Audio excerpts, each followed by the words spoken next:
Thank you, everybody. I'm glad you're here. I'm looking forward to welcoming many of you to our headquarters next week for the World Bank Group and the IMF annual meetings. I'm joined this morning by Anna Beerde, our Managing Director for Operations. Anna has been my partner from the time I joined, and she's helped lead many of the reforms we discussed in April, including the work around our new corporate scorecard that she's going to speak to just now.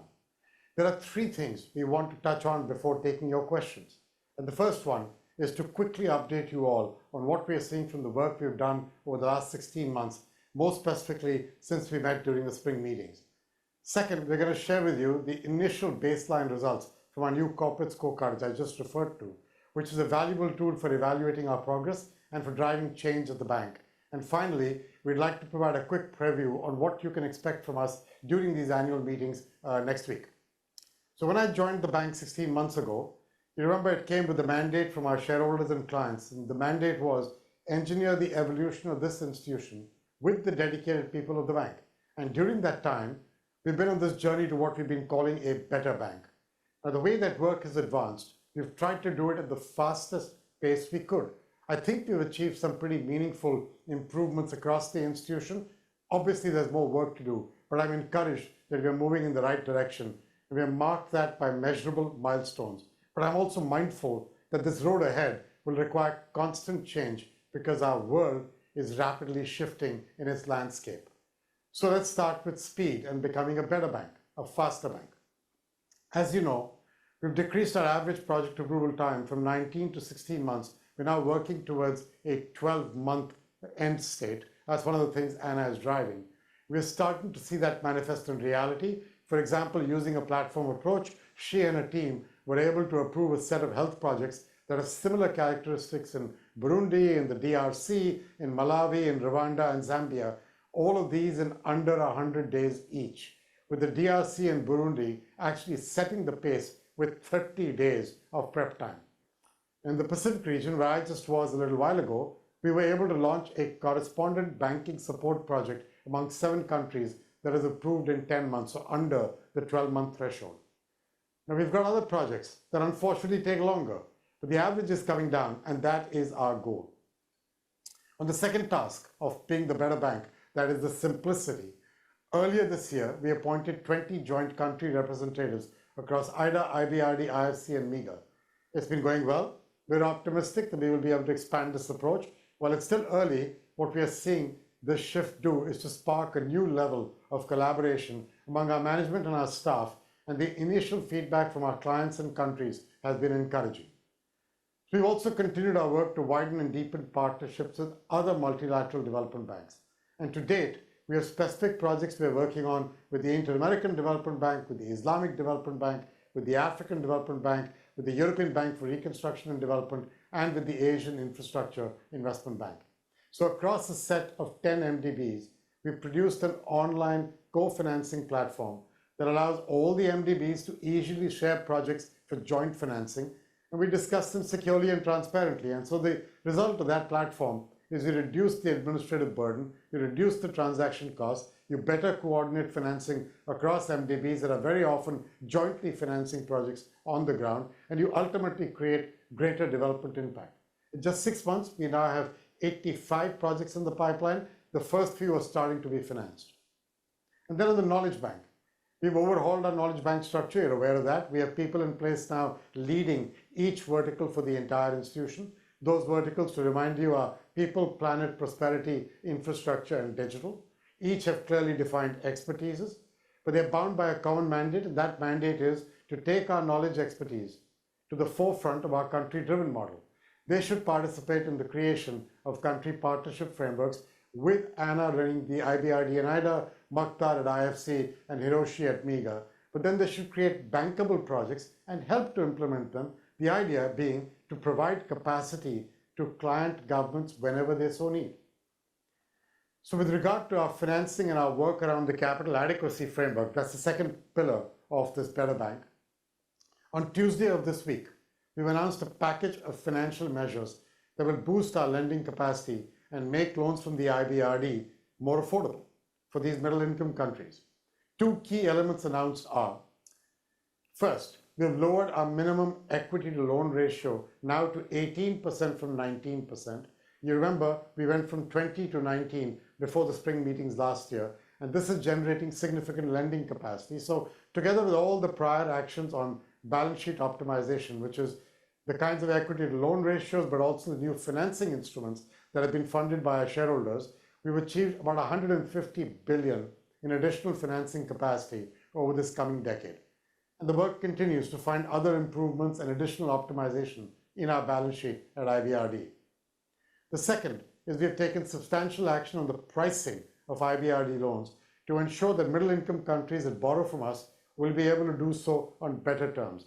I think that will help countries like India, Indonesia, Turkey, even states within India. When more affordable financing is paired with World Bank knowledge, what this does is create the powerful engine for development. And part of the pricing adjustment allows small states, which are already eligible for climate resilient debt clauses that you're aware of, to borrow at the lowest tier of pricing that we offer at IBRD. Let's come to our scorecard, because the results of all this work and much more will be measured by this new corporate scorecard. And that's what we're trying to share with you for the first time today. Anna is going to walk you through some of the specifics, but I do want to touch upon why it matters. This scorecard is our yardstick of accountability. It's a guidepost that our teams can rally around and work toward. And for that reason, many months have gone by working to build a focused scorecard that for the first time is shared across the entire institution. It's simplified. It moves from what used to be 150 items to 22 indicators. It's much more oriented on output, not just on input. It's not about reducing our ambition. It's about sharpening our focus. By concentrating on what truly matters, we empower our staff to engage meaningfully and to see the impact of their work and to avoid getting lost in a sea of data, what I otherwise call the tyranny of small things. This simplified set of indicators allows us to better evaluate our progress. I think it feeds the culture shift we're all driving. It reinforces an institution-wide approach, and it concentrates our collective efforts to maximize impact, as I said, not just input. Now, how does it do this? There are three ways. The first, it drives outcome-oriented thinking. It expands our focus, as I said, from solely measuring input, like the number of projects or dollars spent. We will continue to measure that, but to also measuring output, like how many girls went to school or how many carbon emissions we reduced through the work we've done. Second, it feeds transparency and accountability. The scorecard, but the data underlying it and the formulas are all public for everyone to see. And in doing so, we are hoping that we're giving shareholders, our clients and taxpayers, the ability to clearly see the impact we're delivering and where we need to do more. Third, I think it helps to unify the institutions across the World Bank Group, focusing on broader outcomes that require multiple departments and institutions to work together. I think it fosters more collaboration across the organization. Today, we're going to publish the baseline results for 20 of these metrics. We're also sharing the formulas we use. I'd like to ask Anna to walk through these initial findings and highlight the areas of particular interest. She's been the real partner in driving this. She's the one who knows why it's being done. So, Anna, over to you. Thank you so much, Ade, and great to be with all of you today. In fact, just about a year ago, in Marrakesh at our annual meetings, we did launch a new scorecard. And well, I'm very excited to share that today we're releasing the first set of results for these 20 indicators. And what I would like to do today is actually share with you how these indicators have come and to illustrate a bit of the progress that we're making, but also to illustrate some of the gaps and areas that need more attention. And I thought the best way to do this is actually to do it by giving you an example in 3 different areas. And I'd like to start with a student supported with better education. And by better, we mean not just students attending school, which of course is important, but also actual learning. And what our scorecard shows is that our projects that are currently under implementation will be reaching 350 million students during their lifetime of these projects. But what it also shows, because we now have more detailed insights of data using the scorecard, is that we still need to get to more countries where the learning poverty is particularly high. So this is an insightful information we have so that we can continue to target and focus where we need to do more. I want to speak to another important area, and that is the number of beneficiaries of social safety net programs, like cash transfers, for example. And again, under our active projects, the scorecard shows that we will reach over 260 million beneficiaries before these projects close. And again, a look at the more detailed data shows that it looks like we will be reaching men and women equally, which of course is a very good thing. And finally, in terms of net greenhouse gas emissions, our active projects expect to reduce over 300 million tons of CO2 emissions before the projects close. To give you a sense of what this number means, this is roughly equivalent to the annual emissions of a quarter of all the cars in the European Union. However, of course, the emissions from many countries around the world continue to rise, so we need to continue to work on this. This information is able to show us where we're making progress and where we still have ways to go. It enables us to make better decisions and inform the country programs. In other words, in addition to transparency and accountability, which the scorecard is bringing, it's also a very useful management tool for us now to make sure that our work delivers impact and results for people around the world.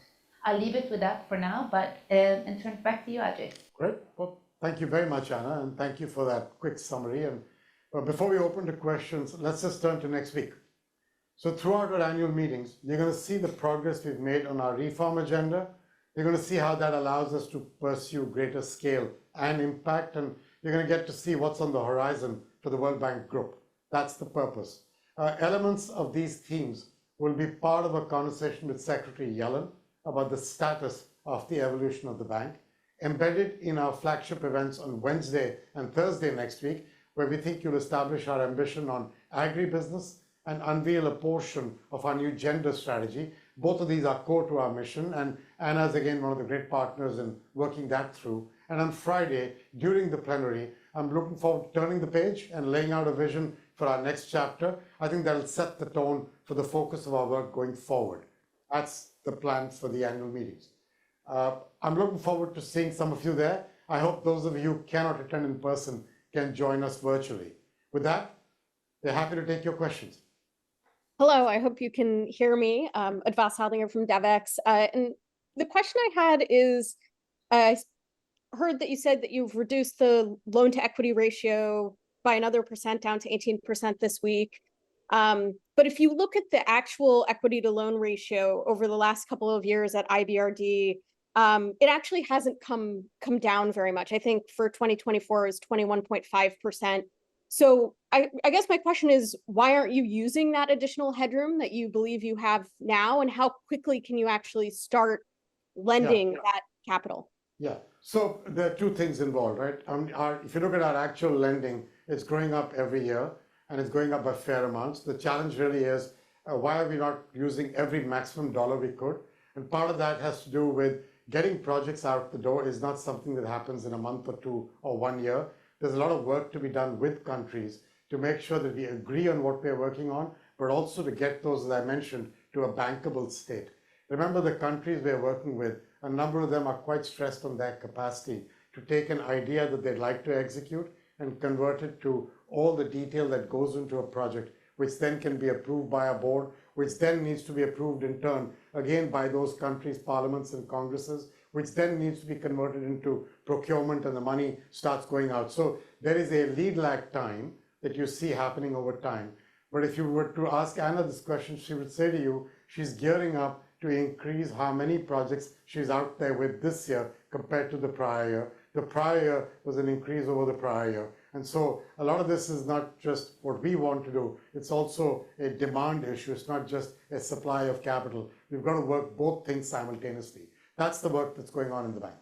Hi, thanks. I just had a question, sort of a big picture question about the meetings here, the themes of the meetings that are going to be discussed this week. Obviously, there will be lots of concerns voiced about the forthcoming U.S. election, whether that creates a reversal of U.S. policy, potential for trade wars, shifts on climate policy, and that sort of thing. There are wars that are raging and with the potential to expand in the Middle East and in Ukraine. Slow growth all around, high debt. So I'm just wondering kind of what your messages going to be amidst all these worries, if you will? How will you sort of focus on, you know, kind of the blocking and tackling of what you're trying to do, which is to you know, remake the bank? Thanks. I mean, David, at the end of the day, these challenges you're describing are the current challenges in our world. I would say to you, every time you go back 5 or 10 years, there have been very challenging circumstances in the world, and just have one sense clear. We do find our way through these. And my objective at the annual meetings is to focus on what the bank can do to be a good player as we work our way through some of these challenges. So whether it's on debt and what we can do on liquidity for countries, which, as you know, we've been providing liquidity through IDA to some of the poorest countries who've been impacted by debt and are part of the G20 common framework, or what we can do in the space of development, or what we can do in the space of growth, because I believe that jobs are where this will finally get the best engine of the fight against poverty going, or what we can continue to do on the pledges we've made on climate financing, or the pledges we've made on healthcare, or the pledges we've made on getting 300 million Africans connected to energy by the end of this decade. That kind of conversation, along with a private sector lab meeting, so we can continue to move that hard topic along with a new jobs council that we are launching with President Tharman Shanmugaratnam of Singapore and former President Michelle Bachelet of Chile, focused on figuring out what we can do together with a number of other partners on jobs. That's the focus and energy, along with the agribusiness and gender announcements. That's what we're up to. You know, the world is the world right now, and rather than use the meetings to go over what we already seem to know, which is to admire the problem, I'd like to take the annual meetings to doing something about what we can do as institutions. The IMF has a different role to play.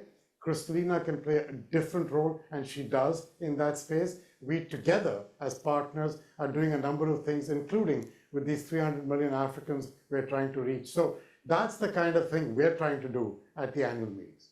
I want to follow up on David's question, specifically on the portion about the US election.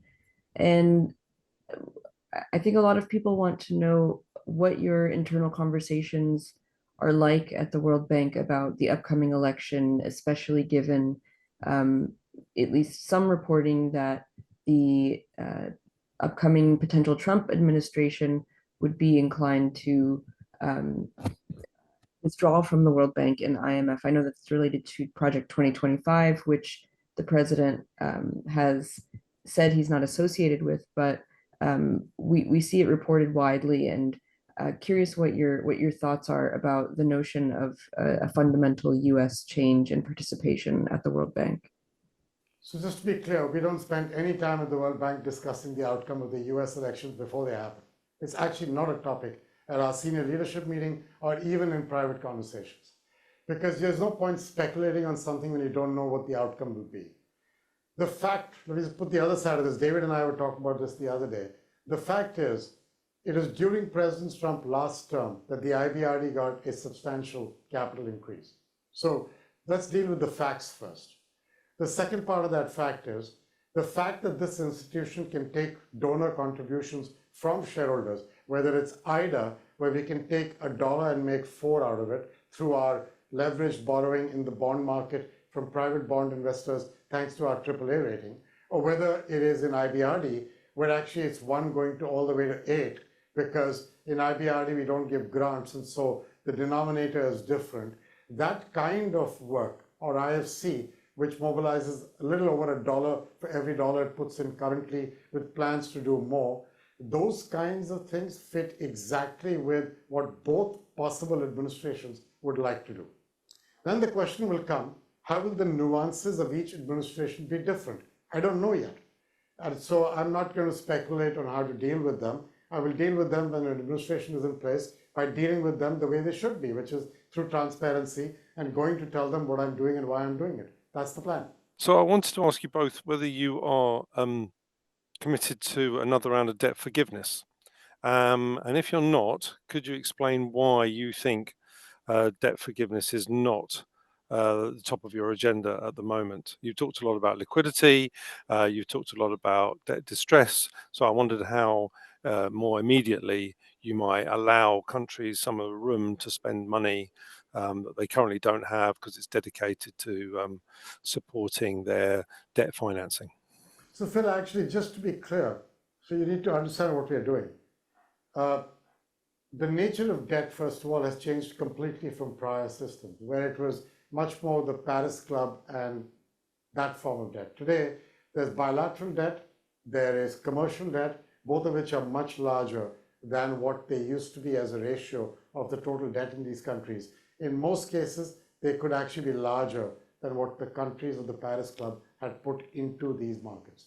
So saying debt forgiveness is a different thing from earlier. It's not us who are doing the debt forgiveness. It's that combination of creditors who have to agree to whatever haircut they take as they work their way through the challenge of reprofiling the debt of these countries. You guys got to get that right first. Doing that is what the Global Sovereign Debt Roundtable and the G20's common framework is aimed at. The challenge has been the 4 countries that opted to go through it, Ghana, Chad, Ethiopia, and Zambia, has spent an inordinate amount of time coming through it because these different creditors could not agree simultaneously or together upon the level to which a dollar would be discounted in terms of cents in their new debt profiling. That's been hard, but some of the newer countries have gone through it faster. So as you read, Ghana has now signed off on it. Zambia is most of the way through it. Chad and Ethiopia are not yet there. What did we do with those 4 countries in the meantime? The World Bank is the only institution that has given money to those countries. So 16 to 17 billion in these years has gone to these 4 countries, half of which was pure grant. Pure grant meaning no repayment, no interest. The other half is deeply concessional. So effectively what we are doing is giving them the lifeline they need. Whether you do it as a debt forgiveness or you give them a grant, I don't see what exactly is that difference in terms of their support. The debt forgiveness is required, but not from us. It's required from those creditors. That's the issue we're trying to work our way through.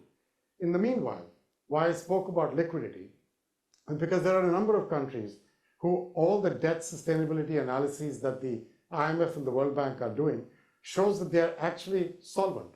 What they don't have is the liquidity to go through certain kinds of debt reprofiling that comes up. You saw that in the case of Kenya. They were able to reprofile that Eurobond because the markets opened up for them, but at a high price. Cote d'Ivoire was able to do that too. What we are trying to do is to find a way to work with such a country, which may have liquidity but not solvency issues, to see if we can do 2 or 3 things with them. Work on their policies for growth, on their domestic resource mobilization and the like, work on ensuring net positive flows to them. Those 4 countries I spoke about, of the 17 billion, 9 billion was net positive flows, and work on trying to see if we can reprofile their debt. So right now, we're working with a couple of countries to reprofile their debt into a lower cost debt and take the difference and put it into development like education, what you would call a debt for development swap. Those are all the kinds of things that are in the toolkit that's being examined when I loosely spoke about liquidity. So that's the nature of what we're working with. Thank you. Thank you for doing that. I wanted to ask you about your assessment of the economic situation in India. Is the government going ahead with the reform that needs to be? So thank you for asking that. And Anna was actually in India recently, and I was there a little while ago, so we can both help you with that. But in general, from my level of thinking about this, there is no doubt that India's growth rate is among the shining spots in the world economy. And I think being able to grow at 6-7% and more in this kind of environment shows you that they've done a number of things to get there. Now, a lot of that growth is, as you know, in India is driven by domestic demand as well, which actually is a healthy sign in some ways. What India needs to work on, which the Prime Minister is laying out, is jobs and things on quality of life, like air and the quality of water and the like. We are actively engaged with them on a number of topics to do with these. And I think we'll see more result of those coming out in the coming months in terms of projects. But Anna, you were there just now, so. I think just to add, Ajay, to what you said, absolutely high growth, but turning the growth into jobs and to also sustainable development in many ways. is what we're very much focused on supporting the government to do. And one area that I spent quite a bit of time on when I was there was actually the aspect and the dimension of female labor force participation, because India has a huge potential to increase the level of participation by women. And in fact, we've done numbers that show by increasing and even getting to parity, you can add even more percentages to the annual growth rate, which of course is very good. And that way you also generate what we find very important, which is gender empowerment, female empowerment. And we see that as a very, very big focus. So that's one area. The second area is very much working on the urban development side, because there's so much potential also to make cities much more livable, whether it comes to air quality, water supply, but also urban planning. So we're working on that, and that combines both work on urban services, but also on lower carbon, sustainable development and addressing climate change. So we have a really interesting program that we look forward to supporting, and really being able to turn that growth into inclusive growth, if you will. You know, the other thing I'd add to that is IFC, Makhtar Diop, IFC Managing Director, was in India last week, and you can see his press coverage as well. He's very committed to a number of growth opportunities in India with the IFC, including with small and medium enterprises, but also other businesses in different areas from agribusiness to energy to water. And you'll see some of that focus in his press interviews.